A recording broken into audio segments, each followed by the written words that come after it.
হাদি ভাইয়ের সাথে যে ঘটনাটা ঘটলো, এটা কোনোভাবে কি ঠিক হলো?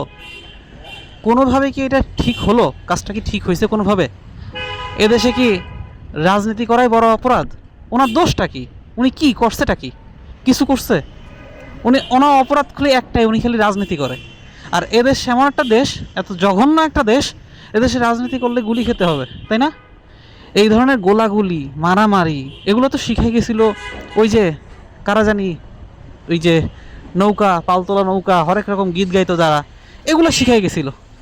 দেশ স্বাধীন হওয়ার পরও রাজনীতির জন্য যে গুলি খেতে হবে, একটা স্বাধীন দেশে এগুলো কি একটা সভ্য দেশে এইসব হইতে পারে?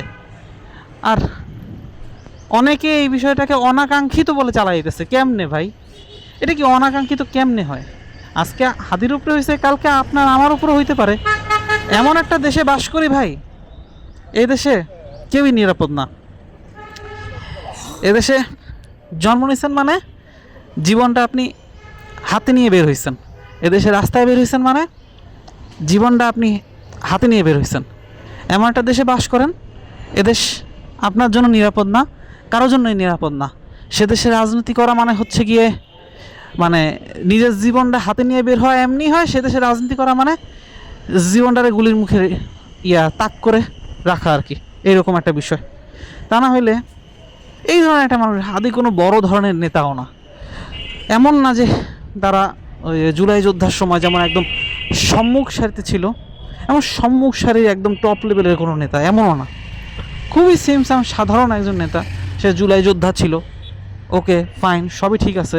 কিন্তু এর জন্য গুলি খেতে হবে, একটু নীতি কথা নৈতিক কথা বলে বলে দেখে, একটু অনেস্ট কথা বলে দেখে এর জন্য গুলি খেতে হবে, এটা কোনোভাবেই মেনে নেওয়ার মতন না ভাই। আর একটা বিষয় হইতেছে গিয়ে আসলে এদেশে কখনোই ভালো কিছু হবে না যে দেশে হলো গিয়ে যারা সৎ থাকতে চায়, যারা ভালো কাজ করতে চায়, মানুষের জন্য কাজ করতে চায়, এদের জন্য যদি গুলি খেতে হয়, সে দেশে কোনোদিনও ভালো নেতা আশা করা যায় না। এ দেশটাই খারাপ, এদেশের মানুষ খারাপ।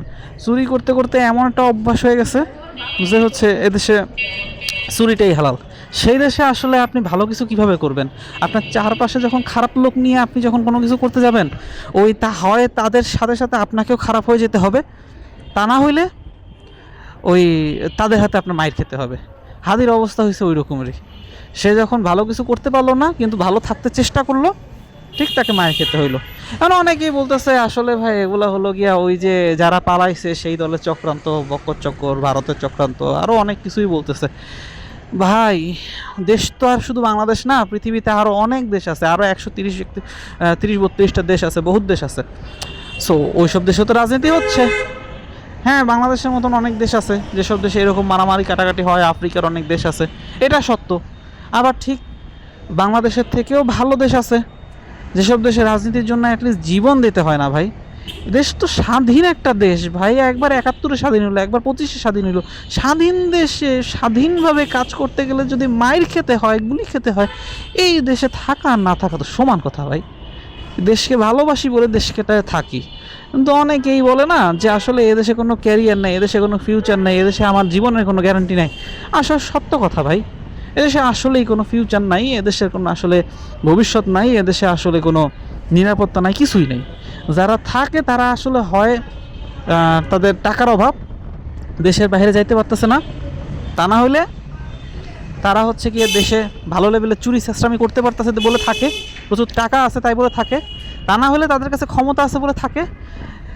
এই আর গুটি কয়েক কিছু মানুষ আছে যারা হলো গিয়ে দেশকে ভালোবেসে থাকে। এই গুটি কয়েকের পার্সেন্টটা খুব কম ভাই, হয়তো 100%-এর মধ্যে 10%। এই দেশটা এমন একটা দেশ, এই দেশটা হলো গিয়ে ভোগ করার দেশ। সবাই যে যেমনে পারে তেমনে ভোগ করে আর কি। যার ক্ষমতা আছে সে ভোগ করে, যার টাকা আছে সে ভোগ করে, যার পাওয়ার আছে সে ভোগ করে, যে রাজনীতি করে চেয়ারে যায় সে ভোগ করে। সবাই খালি ভোগের উপরে আছে, কেউ দেশের জন্য ত্যাগের উদ্দেশ্যে নাই। যারা এই ত্যাগের উদ্দেশ্যে আসে তাদের অবস্থা শেষ পরিণতি এইরকমই হয়। এটার বাস্তব প্রমাণ হয়ে গেল হাদিস ভাই আর কি। কিচ্ছু বলার নাই, যেটা হয়েছে এটা কোনোভাবে ঠিক হয় নাই। আর যে কুত্তার বাচ্চাগুলো এইসব কাজগুলো করছে, ওরা আসলে মানুষ না, অমানুষ। সামান্য কয়টা যারা করছে, যারা এই কাজটা করছে, তারা কিছু টাকার বিনিময়ে হয়তো করছে। আরে ভাই বাপেরও বাপ আছে, যারা তোরা করছোস তারা কি আলটিমেটলি এটা করে শান্তিতে থাকতে পারবি কয়দিন? আজকে কালকে পরশু আলটিমেটলি তো ধরা খাবি, আলটিমেটলি বাপের উপরেও বাপ আছে, তোদের অবস্থা এরকম পরিণতি হবে, এর থেকে হয়তো খারাপ পরিণত হইতে পারে। এইভাবে কেউই কোনোদিন অপরাধ করে পার পেয়ে যায় না, তোরাও পার পাবি না। এভাবে একটা মানুষকে গুলি করে মারার চেষ্টা, এটা একটা সভ্য দেশে কোনোভাবেই হইতে পারে না। কারণ হইছে, কারণ আমরা বাঙালি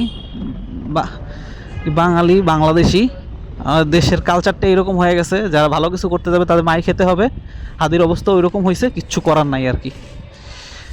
এই আর কি পরিস্থিতি এখন আমাদের মেনে নিতে হবে, এটাই বাস্তব, এটাই জীবন, এরই নাম আমাদের বাংলাদেশ। জাস্ট ফালতু সিস্টেম এদেশের।